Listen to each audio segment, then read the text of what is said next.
Selamat malam, menyaksikan Talk Politik with Reinhard. Saya Reinhard Sirait. Pemirsa, Presiden Joko Widodo telah melantik Dito Aryo Tejo sebagai Menpora yang baru pada 3 April 2023 di Istana Negara, Jakarta. Dito menggantikan posisi Menpora yang sebelumnya dijabat oleh Zainuddin Amali yang kemudian menjalankan tugas sebagai Wakil Ketua Umum PSSI. Apa saja gebrakan yang akan dilakukan oleh Menpora termuda di Kabinet Indonesia Maju ini? Inilah Talk Politik with Reinhard selengkapnya.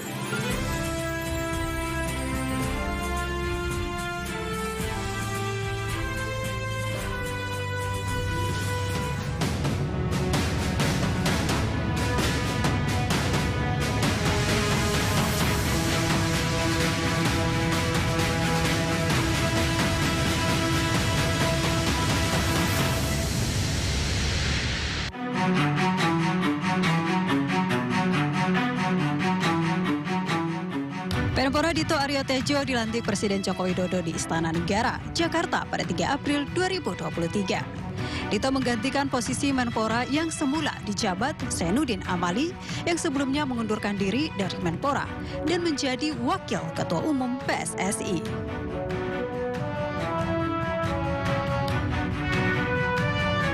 Dito Aryo Tejo, pria kelahiran Jakarta 25 September 1990 ini merupakan satu dari 3 nama anak muda yang diajukan Partai Golkar untuk menjadi Menpora menggantikan Zainuddin Amali. Karir politiknya bersama Golkar, Dito diketahui pernah menjabat Ketua Umum DPP Angkatan Muda Pembaharuan Indonesia atau AMPI periode 2017-2022. Dito juga memiliki sejumlah pengalaman di bidang olahraga. Ia pernah menjabat Chief The Mission Kontingen Indonesia ke Youth Olympic 2018 Argentina. Dito juga menggantikan posisi Chairman Rans Nusantara FC serta mengurus Rans Peak Basketball.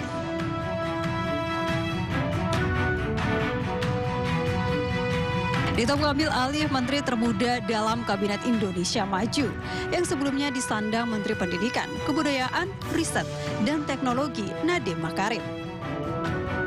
Presiden Joko Widodo memberikan 3 arahan kepada Dito Aryo Tejo sebagai Menpora baru.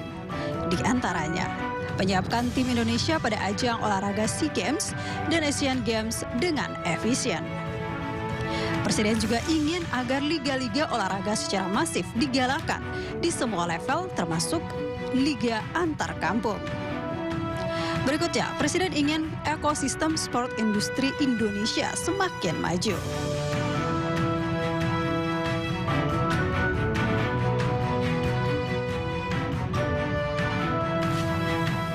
Ya, apa yang akan dilakukan oleh Menpora yang baru pilihan Presiden Jokowi dalam sisa masa jabatan yang kurang lebih 1 tahun ya, menuju ke tahun 2024, dan bagaimana kemudian Menpora yang baru ini menjawab berbagai problematika atau mungkin tantangan di dunia olahraga, karena belakangan ini pun ada banyak sekali isu yang berkaitan dengan olahraga yang kemudian disebut-sebut ada kaitannya juga dengan politik. Saya akan langsung mewawancarai politisi muda yang baru dilantik menjadi Menpora. Kak Menteri, Kak Dito Aryo Tejo, apa kabar? Baik, Mas Reinhard. Kabar baik ya? Kabar baik. Ya, jadi ini hari ini tepat satu minggu setelah dilantik oleh Presiden Jokowi. 1 minggu ini sudah ngapain aja, Kak Menteri? Pertama, 1 minggu ini kita banyak media visit dan juga kita juga langsung melakukan silaturahmi dengan senior-senior di kabinet. Dan juga kita banyak menemui para cabang olahraga. Dan tidak lupa Komite Olimpiade Indonesia dan Komite Olahraga Nasional Indonesia, KONI, udah kita temui juga. Jadi seminggu ini saya banyak fokus untuk menemui seluruh stakeholder yang kira-kira ke depannya itu banyak berkolaborasi dengan Kemenpora. Oke. Tentu dengan latar belakang Kak Menteri yang masih sangat muda, kita mungkin seumuran sebetulnya. Lahiran berapa, Mas? Saya 91 kan. Oh, cuma beda setahun. mirip-mirip lah, 32 tahun lah gitu ya. Ini ya bocoran juga kepada pemirsa. Tapi tentu banyak yang ingin tahu seperti apa rasanya menjadi seorang menteri di usia yang terbilang masih muda. Karena banyak yang membayangkan di usia seperti Kak Menteri mungkin belum bisa mencapai posisi sebagai seorang menteri gitu. Jadi memang perasaannya gimana ya? Mixed feelings lah, nano-nano. Jadi kadang bangga, kadang khawatir, deg-degan, tapi lebih baik deg-degannya. Tapi sebenarnya untuk sebagai menteri, saya alhamdulillah udah hampir setahun lebih itu melekat ke Pak Menko Ekonomi. Ya. Jadi alhamdulillah saya ternyata itu merupakan magang saya. Dan benar-benar dikasih banyak pengalaman dan belajar bagaimana beliau sebagai Menko Ekonomi itu ya menangani persoalan-persoalan kementerian ya. Apalagi kan kalau Menko itu kan Menteri Koordinasi. Jadi banyak sekali saya mempelajari tata kelola koordinasi antar kementerian. Oke. Kak Menteri, yang jelas terpilihnya Anda sebagai Menpora yang baru yang di usia yang relatif cukup muda ini tentu ada dua perspektif ya. Yang pertama, ini adalah sebuah bentuk apresiasi terhadap generasi muda dipercaya menjabat sebagai seorang menteri, Menpora dalam hal ini. Tapi di sisi yang lain juga banyak yang tentu saya yakin mempertanyakan kapabilitas dan lain sebagainya. Dan saya yakin Anda menyadari soal itu. Bagaimana Anda merespon soal ada dua pandangan ini? Ya, jadi saya responden dengan yang bisa saya sebutkan. Saya mewakili generasi saya, jadi itu merupakan suatu beban moral dan juga tanggung jawab besar bagi saya karena ini sudah bukan masalah tentang diri saya, tapi ini sudah masalah ya karena representasi generasi, ya apapun yang saya lakukan hari ini cerminan generasi kita, bisa dibilang kan gitu. Yeah.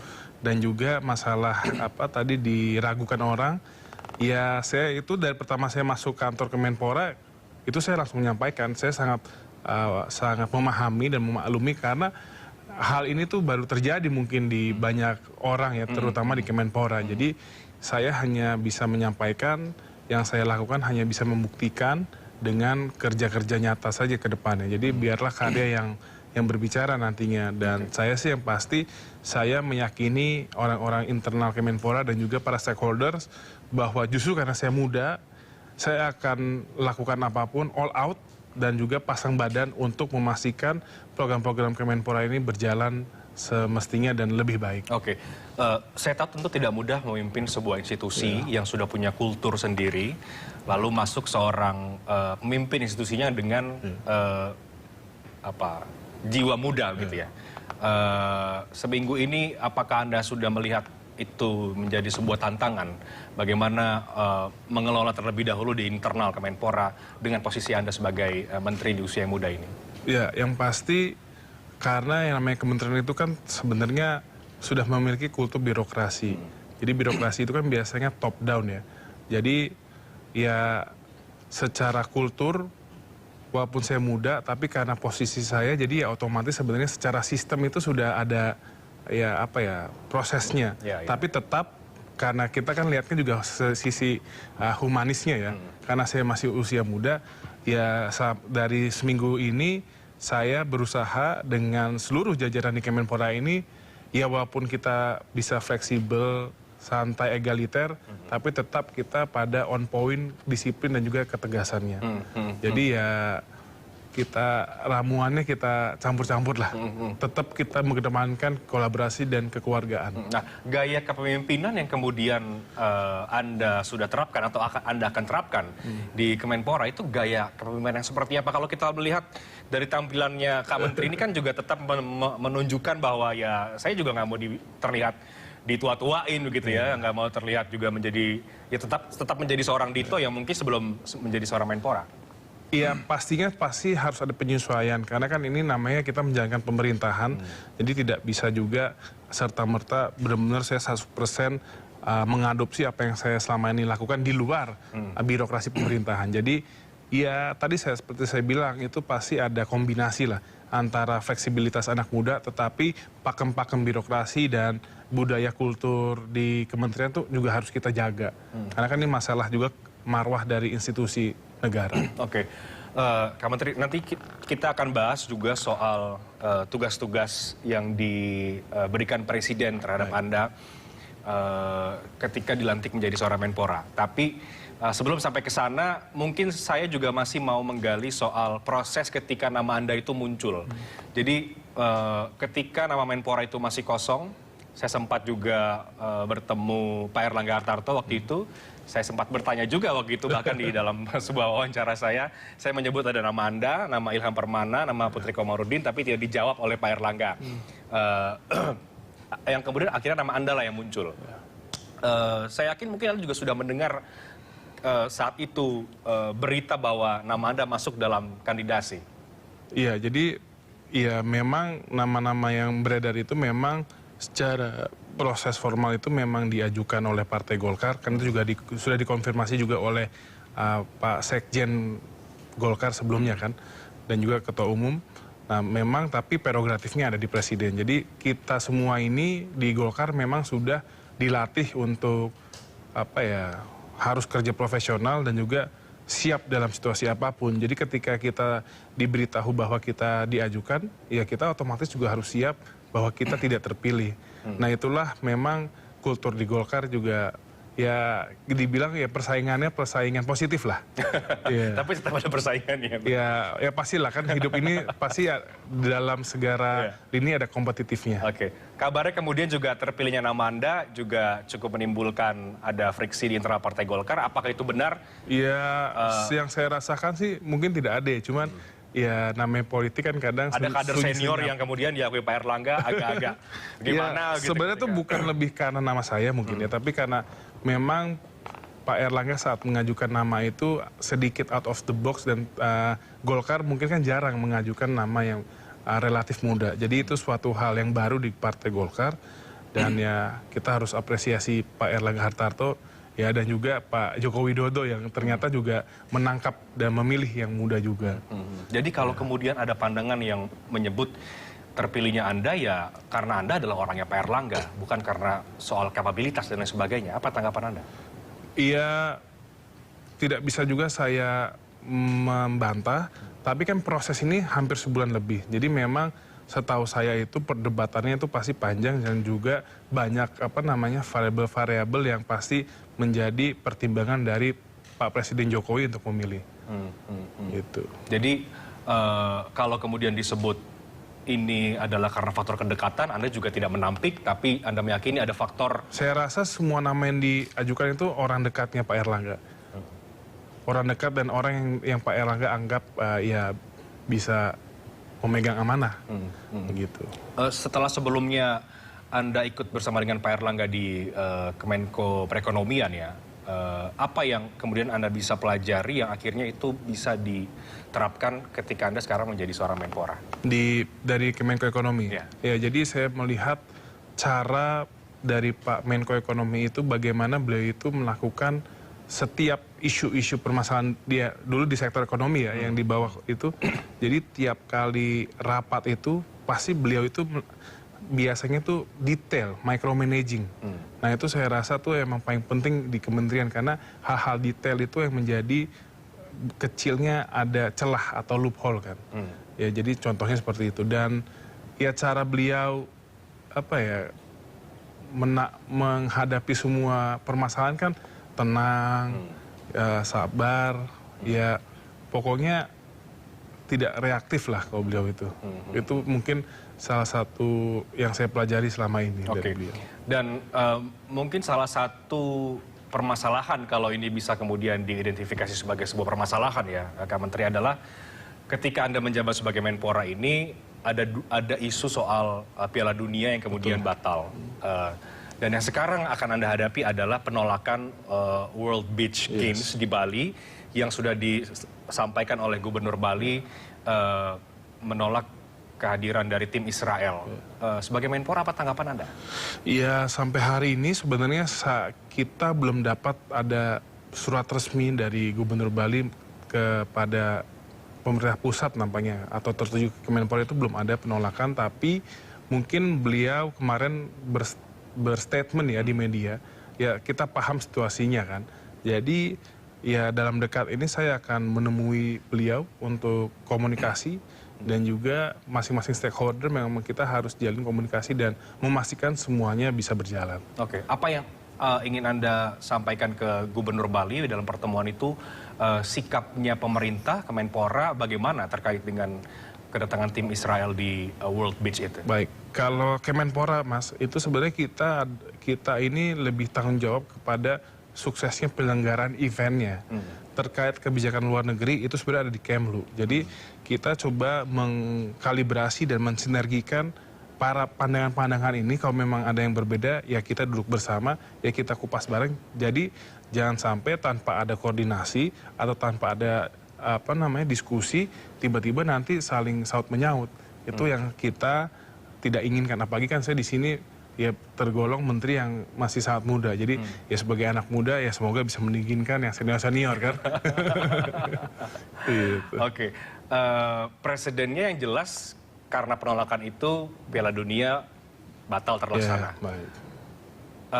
Apa antisipasinya terhadap World Beach ini kalau kemudian narasi penolakan tetap dilakukan oleh Pemprov Bali? Nah ini, antisipasinya adalah dalam waktu dekat itu kita akan melakukan pertemuan bersama. Jadi memastikan jika memang ada pemikiran yang berbeda, ya coba kita selaraskan. Jika ada pemikiran berbeda namun ada solusi di lain halnya, ya kita coba lakukan solusi tersebut. Jadi menurut saya ini masih sangat masih sangat dinamis lah. Tapi Anda pribadi apakah menyayangkan penolakan itu atau Anda masih mencermati apa alasan utama dari penolakan? Lebih kepada mencermati alasan utama ya, walaupun saya juga menyayangkan.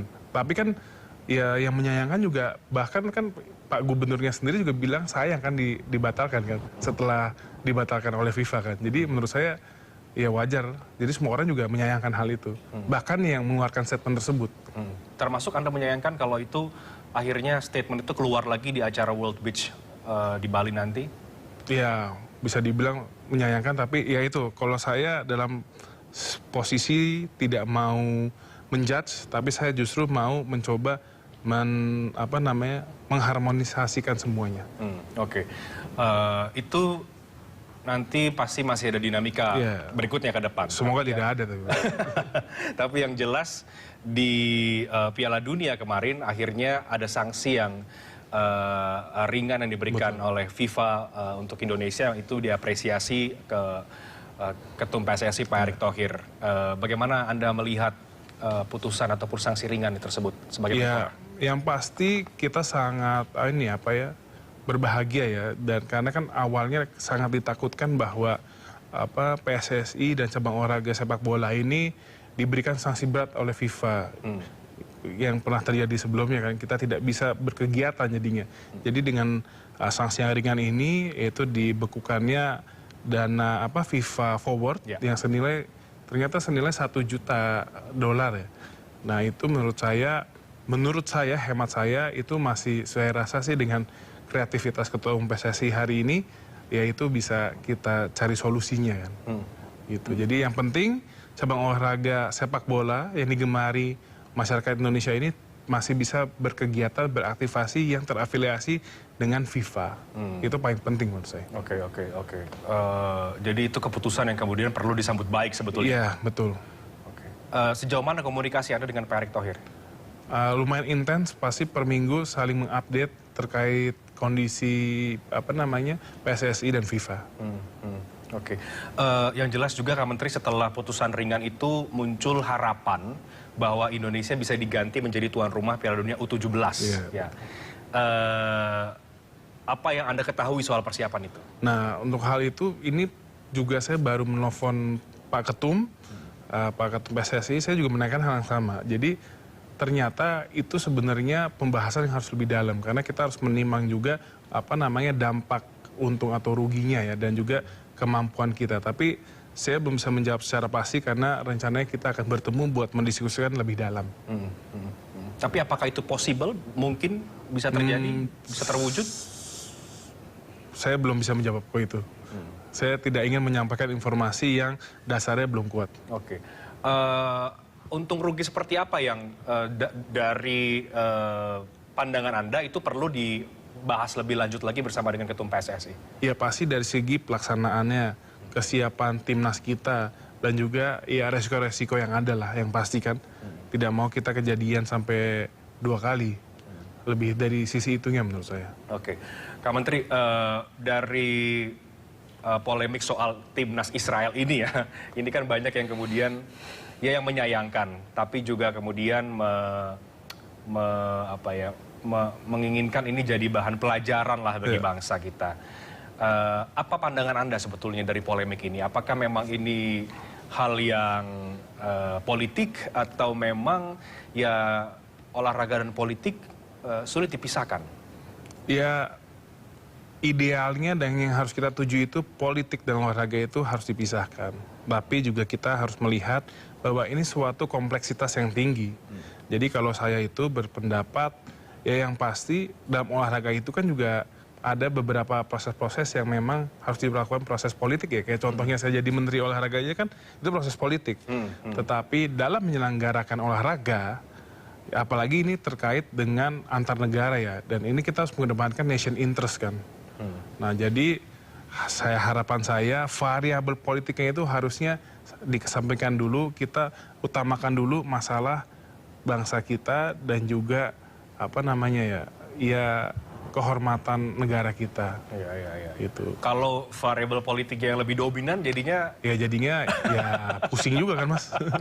Seperti Pak Jokowi yang kemudian pusing gara-gara Piala Dunia U20 ini. Tapi dari situ akhirnya muncul juga jadi perbincangan bahwa ya ini harus dilihat lagi bagaimana akhirnya soal pandangan politik luar negeri kita dan lain sebagainya. Tapi oke lah soal itu. Tapi yang jelas Anda setuju bahwa olahraga dan politik sebaiknya kemudian ini tidak dicampur adukan karena berpotensi jadi liar atau bagaimana?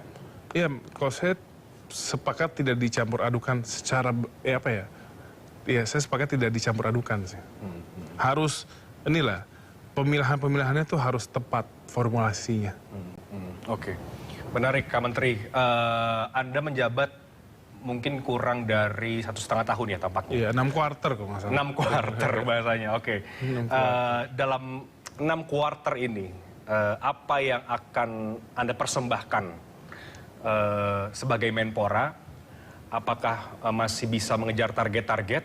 Atau Anda hanya menjalankan apa yang sudah dibuat oleh Pak Menpora sebelumnya, Pak Zainuddin Amali, karena ada tugas juga kan yang diberikan oleh Presiden kepada Anda saat dilantik sebagai Menpora. Tapi dijawabnya nanti, kita break dulu. Kak Menteri, kita akan segera kembali sesaat lagi. Tetap bersama kami di Talk Politik with Reinhard.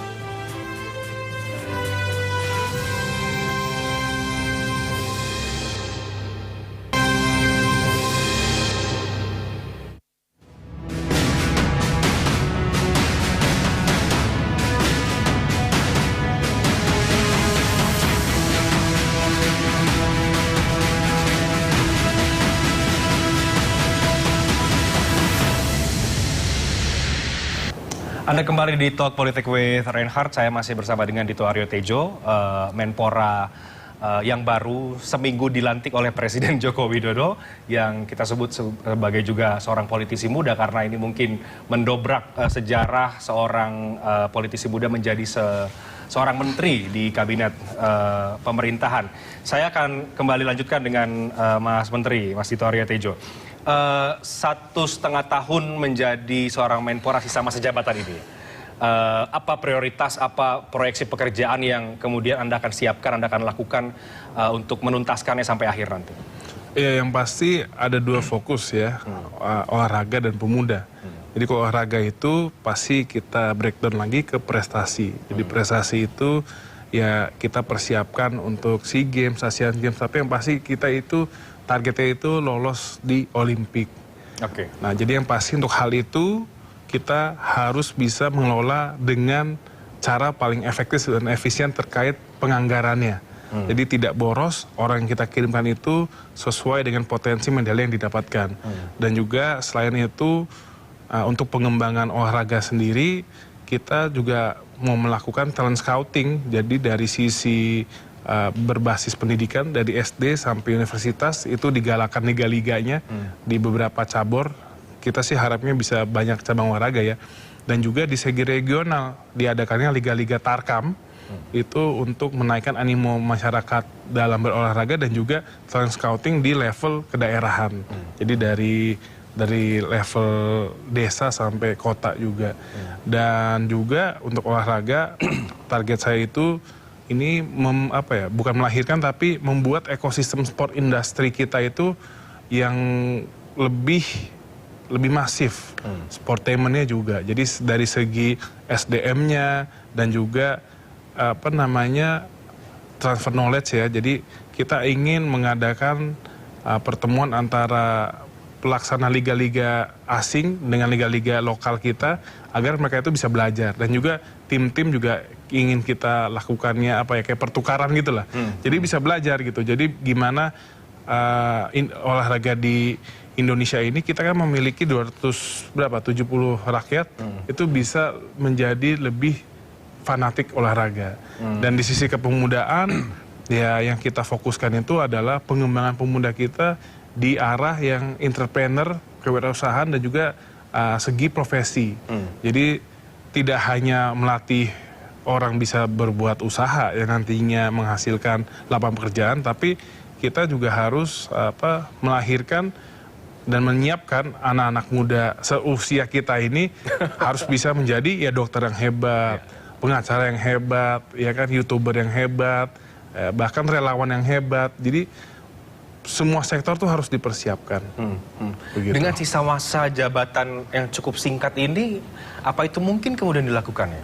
Ya pasti kita menyiapkan jangka pendek, jangka menengah sampai jangka panjang. Mungkin kalaupun tidak sepenuhnya bisa dilaksanakan, yang harus kita targetkan adalah semua pondasi-pondasi dan juga semua dasarnya itu harus siap dalam 1,5 tahun. Tapi kita juga harus genjot program-program yang bisa dilaksanakan dalam tahun ini justru, nggak tahun depan bahkan. Gitu. Oke. Yang paling terdekat yang menjadi fokus Anda sekarang apa, Mas Menteri? Ya mungkin paling terdekat adalah persiapan kontingen SEA Games dan Asian Games. Tapi juga kita udah genjot itu persiapan pelaksanaan Liga Tarkam. Liga Tarkam untuk seluruh daerah tuh sedang kita genjot, dan itu memang bukan pekerjaan mudah, dan menurut kita makanya itu saya juga fokus Kemenpora hari ini tuh sebagai orkestrator dan juga ya sebagai dirijen. Jadi kita bekerja tidak hanya Kemenpora sendiri tapi lintas kementerian, dan juga kita menggandeng banyak stakeholder swasta dan akademisi lainnya. Jadi memang ini harus kerja bersama. Juga asosiasi-asosiasi. Pasti kok itu. Oke. Jadi SEA Games dan Asian Games ini yang ini kan emang jadwalnya paling mendekat kan. Ya? Dan juga para SEA Games dan para Asian Games. Karena atlet difabel kita itu seyogyanya itu selalu juara umum. Kita itu mendapat, kalau saya bilang itu suatu tantangan, karena nomor-nomor olahraga yang terakhir di Hanoi kita dapat medali emas berjumlah 39 medali emas, di Kamboja besok tidak dipertandingkan. Nah, jadi itu merupakan modal ibaratnya modal kita agak minus, tapi ya kita harus optimis karena kan strategi sudah dimatangkan dan banyak langkah-langkah yang sudah dilakukan demi mempertahankan itu. Ada arahan spesifik tidak dari Pak Presiden Jokowi saat menunjuk Anda, apa yang kemudian harus dikejar, terutama tidak hanya soal olahraga ya, tapi anak-anak atau pemuda ini mau yang diinginkan oleh Pak Jokowi itu pemuda yang bagaimana sebetulnya? Itu tadi sebenarnya sudah saya jelaskan ya, kalau pemuda itu Pak Jokowi itu ingin anak-anak pemuda kita pengembangannya itu yang masih dianggap harus diperbanyak itu ya sisi jiwa entrepreneurnya, jiwa kreatifnya, dan jiwa keprofesionalitasnya dan jiwa sukarelawanannya. Dan juga kalau olahraga itu kalau untuk terkait kontingen, arahan beliau itu harus efisien dan juga tidak pemborosan, kirim kontingen itu apa yang memang bisa membawa medali untuk merah putih. Seperti itu. Oke. Jadi cukup spesifik sebetulnya apa yang disampaikan Presiden Jokowi kepada Anda. Anda melihat apa tantangan terbesar yang mungkin saja akan Anda hadapi sebagai seorang Menpora dalam masa jabatan ke depan dengan latar belakang yang masih muda ini sebetulnya, Mas Menteri? Ya pasti tantangannya itu adalah di waktu. Jadi kan ini saya masuk ini udah bukan di pertengahan, Mas, tapi hampir bisa dibilang di ujung. Jadi ya yang kita hadapi apa ya, waktu dan juga lintas koordinasi ini kan memang pasti akan menjadi tantangan yang baru, tapi menurut saya ini bisa dilakukan. Tantangan di waktu ya? Di waktu, sebenarnya lebih di waktu kalau menurut saya. Oke. Ada banyak tentu harapan juga yang disematkan kepada Anda karena sebagai generasi muda yang tadi sudah kita bahas di awal, tapi di sisi yang lain juga itu akan dijawab dengan pembuktian gitu ya. Nah, Anda sendiri melihat itu, apakah itu kemudian memang adalah sebagai sebuah beban atau itu sebagai sebuah challenge yang harus Anda jawab? Bagaimana menjawab soal itu? Pasti di satu sisi saya merasa itu sebuah beban yang saya harus pikul, tapi itu justru saya anggap pemicu saya untuk termotivasi dan menjamin bahwa saya harus bekerja dengan sangat benar dan tidak boleh ada ruang untuk kesalahan. Itu sih, Mas. Ini cukup kan berat tampaknya. Berat, ini kan gambling juga. Kalau kita nggak perform di sini, usia kita masih sama. Abis ini kita mau jadi disuruh tidur aja ntar kalau nggak sukses. Iya kan? Iya. Oke. Pernah terbayangkan sebelumnya ada di benak Anda jadi seorang Menpora di usia muda ini? Tidak pernah terbenamkan.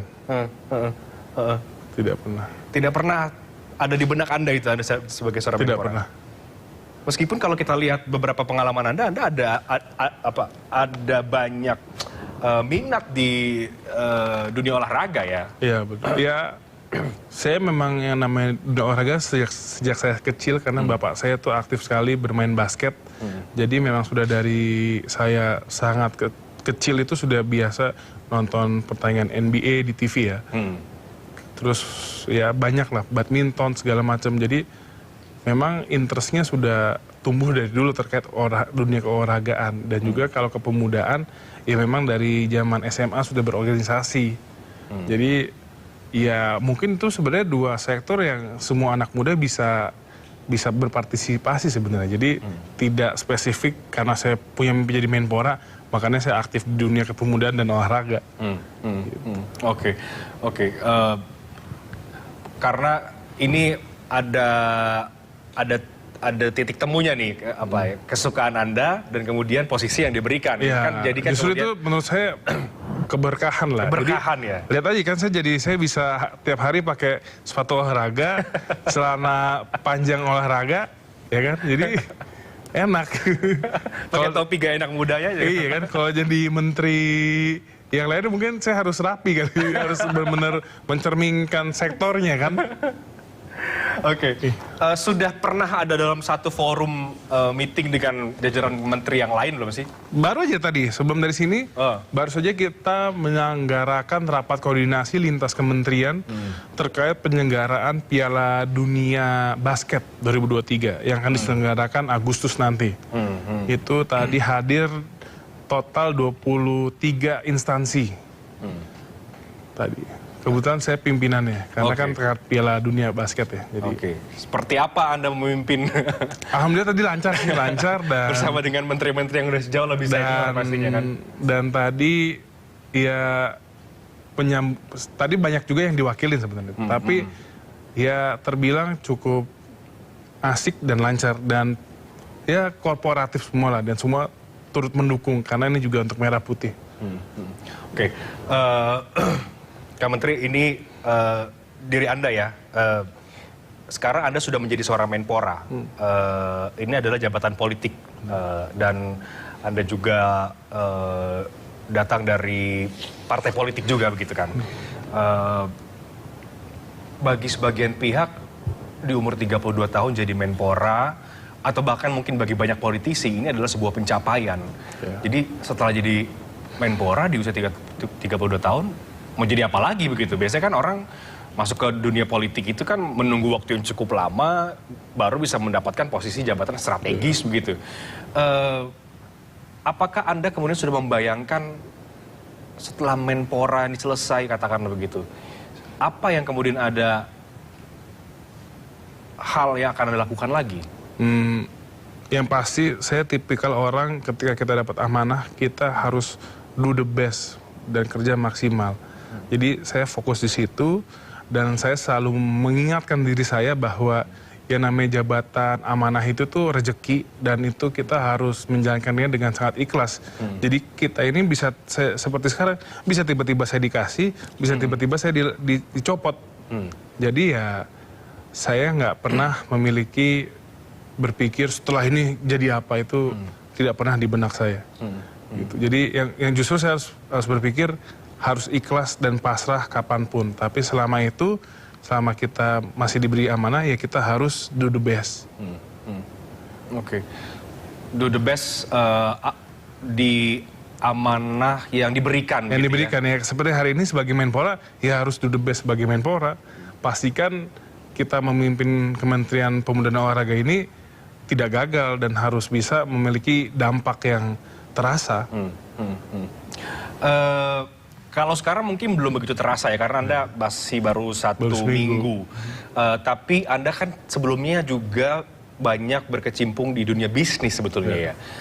Pun juga keluarganya Mas Menteri juga demikian. Ketika Anda switch seperti ini ke politik begitu, pertimbangannya apa dan apa yang mendorong Anda?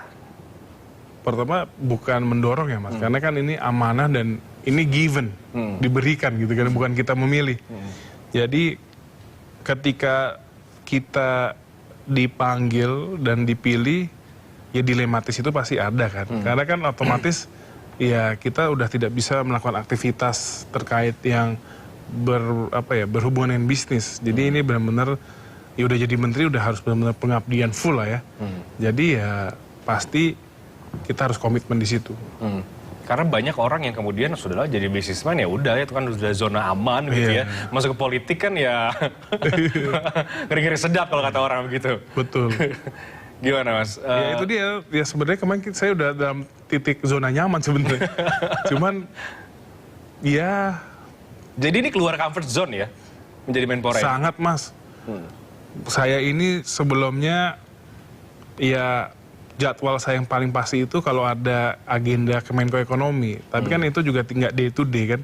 Di luar itu saya benar-benar berdikari menentukan jadwal saya mau ngapain. Sedangkan jadi menteri, ya dari pagi aja udah dan kita kan nggak bisa menolak kan. Jadi ya sebagai wakil pemerintah dan juga ya bisa dibilang kita juga termasuk ya wakil rakyat lah ya, walaupun tidak dipilih oleh rakyat. Jadi kan kita harus setiap orang memiliki ya aspirasi ataupun minimal audiensi kan ya harus kita terima. Gitu. Oke, sangat keluar dari comfort zone ini. Pengakuan Menpora yang baru ini. Oke, Mas Dito, dari awal ini kita kembali ke proses pemilihan Menpora ya. Ada banyak teka-teki sebetulnya. Apakah ini jatuh lagi ke Partai Golkar atau mungkin keluar dari sana dan lain sebagainya. Kalau kita bicara soal politiknya begitu. Sampai kemudian ini akhirnya dipilihlah Anda dan oke ini kembali ke Partai Golkar. Apakah dari awal sebagai seorang kader Partai Golkar Anda sudah meyakini bahwa ini memang akan jatuh ke Partai Golkar siapapun itu yang akan dipilih? Tidak, dari awal memang kita semua yang diajukan itu setahu saya sudah diberikan briefingan juga bahwa apapun bisa terjadi. Jadi ya kita semua, saya dan teman-teman juga ya gelap juga, nggak bisa membaca. Jadi ya pengalaman lah. Pengalaman ya. Ya alhamdulillahnya Pak Joko Widodo masih mempercayakan Partai Golkar dan juga kader muda lagi kan. Jadi, sekali lagi Anda melihat penunjukan kader muda Partai Golkar di Menpora ini seperti apa? maksudnya gimana Mas? Maksudnya penunjukan Anda dan mewakili kader muda di Partai Golkar yang kembali dipercaya kepada Partai Golkar, jatah kursi Menpora ini bentuk apa sebetulnya kalau menurut Anda? Bentuk sebuah apresiasikah, kepercayaankah dari Presiden atau bagaimana?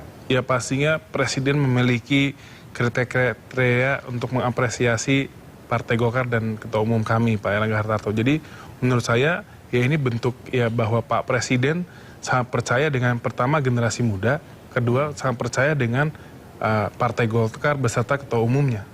Karena kan kalau tidak mungkin beliau akan memilih dari yang diajukan. Jadi ya memang hubungannya ya harmonis lah semuanya. Dan Golkar partai matang yang mau diminta kader yang model seperti apa? Betul. Rasanya lengkap ya, Yes. Mas Tito. Betul. Yang muda ada, yang senior juga Iya, banyak betul. gitu. Oke, kembali ke institusi Kemenpora, ini dana yang sudah berjalan gitu ya, Anda masuk di ujung gitu, sisa anggaran ini kemudian fokusnya kemudian mau kemana? Ya jadi alhamdulillahnya kita dilantik di bulan April dan ternyata dana itu untuk 2023 itu baru cair itu di bulan Mei. Jadi program-program ini sudah yang direncanakan ini belum sepenuhnya terlaksana. Jadi saya masih ada kesempatan buat melakukan detailing dan micromanaging. Jadi memang saya ingin seluruh judul-judul dan juga postur anggaran yang sudah ditetapkan oleh Kemenpora, saya ingin memastikan dari hal sesimpel packaging dan branding sampai juga pelaksanaannya itu juga harus sesuai. Jadi harus dibikin apa ya? Ya kayak gini kan keren brandingnya kan. Jangan sampai nanti apa backgroundnya nggak bagus. Jadi ya tidak, ya namanya visualisasi itu kan sangat penting bagi orang berkehidupan kan. Jadi hal-hal seperti itu akan saya perhatikan. Jadi sekarang ini masih pengajuan berarti ya? Bukan pengajuan sudah, tapi apa namanya? pelaksanaannya belum karena baru resmi turun dari pemerintah tuh kan biasanya di bulan Mei. Gitu. Ada prioritas dari anggaran itu mana yang kemudian Anda mau dahulukan? Ya pasti prioritasnya yang tadi sudah saya sebutkan, beberapa program di olahraga dan juga kepemudaan. Saya ingat waktu itu Pak Amali sempat membuat grand design desain olahraga nasional ya, kalau saya tidak salah begitu ya. Perpres 86. Ya, itu bagaimana perkembangannya sekarang? Ya, Perpres 86 itu alhamdulillah sudah ditandangi. Jadi saya menganggap itu adalah pondasi hukum dan juga landasan saya untuk melakukan percepatan pengembangan cabang olahraga di Indonesia. Jadi Perpres 86 itu memastikan bahwa semua untuk pembinaan olahraga itu kita bisa melakukan lintas koordinasi sinergi dengan seluruh kementerian. Dan juga itu sudah diatur prioritas cabang-cabang olahraganya yang memang sudah melalui review. Jadi itu bisa ditinjau ulang ketika cabornya itu tidak perform. Gitu. Oke, artinya itu tetap berjalan tetap berjalan dan itu memang sekarang pada masuk masa implementasi. Oke. Mas Tito, sudah banyak sekali kita bahas dari mulai sedikit soal politik juga, soal tugas Anda sebagai Menpora. Ini sudah di ujung wawancara, Mas Tito. Apa yang sebagai seorang Menpora yang muda, politisi yang muda yang bisa jadi kemudian Anda menjadi kiblat ya para anak-anak muda yang masuk politik atau politisi muda yang juga punya harapan yang besar begitu karena melihat ada sosok generasi muda yang dipercaya. Apa yang mau Anda bagikan kepada anak-anak di generasi kita, di generasi muda ini dan juga mereka yang kemudian mungkin mau berkecimpung sebagai seorang politik atau sebagai seorang politisi? Ya, jadi agak-agak bingung juga saya menyampaikannya kan, karena di satu sisi saya ingin dengan kehadiran saya ini bisa memberikan suatu inspirasi dan juga semangat untuk generasi muda di seluruh Indonesia untuk mereka memiliki tujuan dan juga mimpi untuk maju ke depan. Tapi di satu sisi saya juga harus menyampaikan bahwa semoga anak-anak muda ini juga bisa memahami bahwa politik itu menurut saya adalah tatanan yang paling tinggi dalam berkehidupan sosial. Karena kan politik itu kan kita about govern, memerintah dan juga bertanggung jawab atas banyaknya tanggung jawab masyarakat. Jadi otomatis politik itu adalah hal yang paling kompleks dan juga ya paling berat. Jadi saya ingin memastikan sebelum terjun ke politik juga tetap harus memperkuat pondasi-pondasi khususnya di sektor ekonomi dan juga ilmu dan juga yang paling penting adalah hati. Oke, jadi kalau mau terjun ke politik, Anda secara belak-belakan ini mengatakan ya, sektor ekonomi jadi nomor satu juga ini ya? Menurut saya sektor ekonomi itu sangat penting. Oke. Jadi minimal kita sudah bisa hidup berdiri atas kaki sendiri, dan juga sektor ilmu itu juga sangat penting, dan yang paling penting adalah hati. Hati yang bagaimana nih Mas Dito kalau mau? Yang lapang, ikhlas, sabar. Kenapa hal-hal itu dibutuhkan menjadi seorang politisi? Ya, saya berbicara dari pengalaman yang selama ini saya jalankan lah, Mas. Sabar, sampai akhirnya menjadi seorang Menpora gitu ya.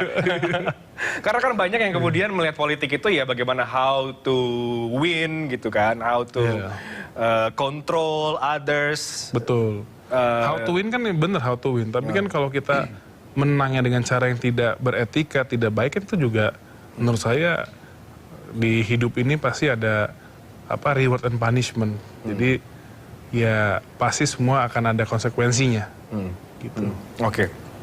Dan kalau bicara soal konsekuensi, terakhir Mas Dito menjadi seorang Menpora juga ada konsekuensi. Pasti selain kemudian Anda tidak bisa berdikari lagi soal jadwal, tentu ada tanggung jawab yang besar, ada hal yang harus Anda proof begitu ya dari hasil-hasil kerja itu. Singkatnya, jadi bagaimana Anda akan membuktikan bahwa memang Anda dipilih karena kelayakan, dan Anda siap untuk membuktikan itu dengan hasil-hasil kerja nanti? Ya itu tadi jawabannya. Nggak bisa saya ucapkan dengan kata-kata. Hanya Harus bisa bukti. Oke. Program dan juga implementasinya. Oke, nanti kita akan lihat bukti-bukti yang akan dipersembahkan. Ntar undang lagi 6 bulan lagi lah. Oke, 6 bulan lagi kita akan undang Mas Dito Aryo Tejo. Saya akan tanya 6 bulan itu sudah ada bukti-bukti apa yang sudah akan dikerjakan. Kalau sekarang kita masih banyak bicara soal program yang akan dilakukan dan bagaimana proses keterpilihan Anda ya. Tapi terima kasih banyak sekali lagi Kak Menteri Mas Dito Aryo Tejo sudah berbagi inspirasi, berbagi cerita soal bagaimana proses terpilihnya Anda dan bagaimana Anda akan menjalankan tugas sebagai seorang menteri Menpora termuda. Saya pikir mungkin menteri termuda yang pernah dimiliki oleh Indonesia sepanjang sejarah, atau saya setelah reformasi. Setelah reformasi ya? Iya, setelah reformasi. Oke, di usia 32 tahun. Cuman nggak penting lah Mas termuda, yang penting terselamat dan juga tersukses. Oke. Itu paling penting dua. Terselamat dan tersukses. Kita berharap Anda selamat dan juga sukses sekali lagi sebagai seorang Menpora. Selamat sekali lagi Mas Dito Aryo Tejo untuk jabatan yang baru, amanat yang baru. Sukses untuk semua program-program yang akan dikerjakan. Terima kasih sudah hadir di Studio Talk Politik with Reinhardt. Demikian perbincangan saya dengan Dito Aryo Tejo, Menpora Republik Indonesia yang sudah dilantik sepekan yang lalu oleh Presiden Jokowi. Kita akan tunggu gebrakan-gebrakan dan pembuktian kinerja yang akan dilakukan oleh Menpora Dito Aryo Tejo. Saya Reinhardt Sirait, pamit, terima kasih. Sampai jumpa.